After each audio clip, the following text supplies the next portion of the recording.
வணக்கம். தமிழ் ஃபுட் கார்னர்ல வெண்டைக்காய் கார பொரியல் பண்ண போறோம். இது காரசாரமா சாப்பிட்றதுக்கு ரொம்ப ரொம்ப டேஸ்டா இருக்கும்.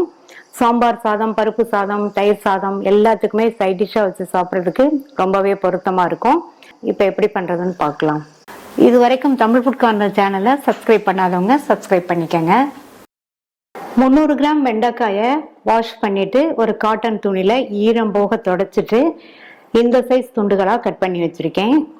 இந்த பேன்ல 1.5 டேபிள் ஸ்பூன் எண்ணெய் சூடாயிடுச்சு. அதுல 1 டீஸ்பூன் கடுகு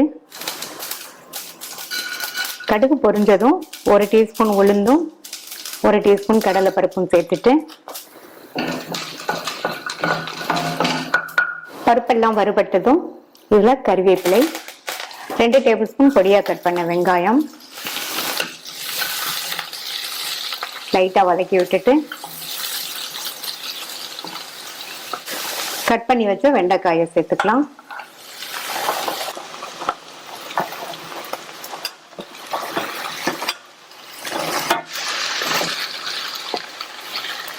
மீடியம் ஃப்ளேம்ல வச்சு இந்த வெண்டைக்காயை வதக்கி விட்டுட்டே இருக்கணும்.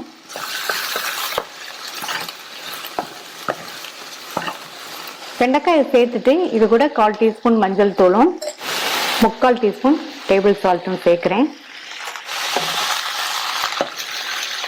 நல்லா ஒரு தடவை கலந்து விட்டுருங்க.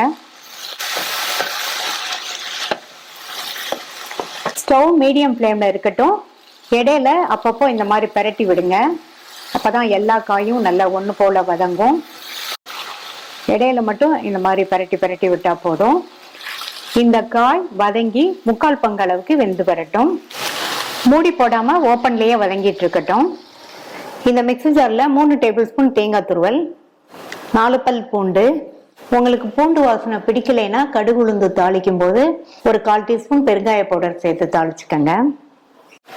1/2 டீஸ்பூன் சீரகம், 2 டீஸ்பூன் தனி மிளகாத்தூள் உங்களுடைய காரத்துக்கு தகுந்தபடி சேர்த்துக்கங்க. ஒரு 4-5 கறிவேப்பிலை இலைகள். வெண்டைக்காய் வதக்கும் போது உப்பு சேர்த்திருக்கோம். இப்ப இந்த தேங்காய் கலவைக்கு கொஞ்சமா உப்பு சேர்க்கிறேன். இத தண்ணி எதுவும் சேர்க்காம கோர்ஸா இருக்கிற மாதிரி அரைச்சுக்கலாம். இப்ப வெண்டைக்காய் வதங்கி 3/4 பங்கு அளவுக்கு வெந்திருக்கு. வெண்டைக்காயோட கலரும் மாறாம இருக்கு பாருங்க. இந்த அளவுக்கு வதக்கிட்டு இதுல நம்ம அரைச்ச அந்த தேங்காய் கலவையை சேர்த்துக்கலாம். சேர்த்துட்டு நல்லா மிக்ஸ் பண்ணிருங்க. இப்ப நல்லா கலந்து விட்டாச்சு. இது அப்படியே சிம்லயே 2ல இருந்து 3 நிமிஷத்துக்கு இருக்கட்டும். மூடி வச்சிருங்க. சிம்லயே இருந்தாலும் அப்பப்ப கலந்து கொடுங்க. இப்போ 3 நிமிஷம் ஆச்சு. வெண்டைக்காய் நம்ம சேர்த்த தேங்காய் கலவையோடு சேர்ந்து வதங்கி ஃபுல்லாவே வெந்துருச்சு. கடைசி அதுல பொடியா கட் பண்ண கொத்தமல்லி இலைகள் கொஞ்சம் சேர்த்துக்கலாம். நல்லா கலந்து விட்டுட்டு ஸ்டவ் ஆஃப் பண்ணிடலாம்.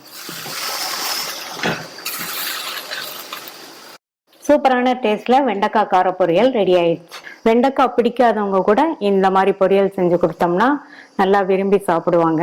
ட்ரை பண்ணி பார்த்துட்டு உங்க கமெண்ட்ஸை சொல்லுங்க. தேங்க்யூ.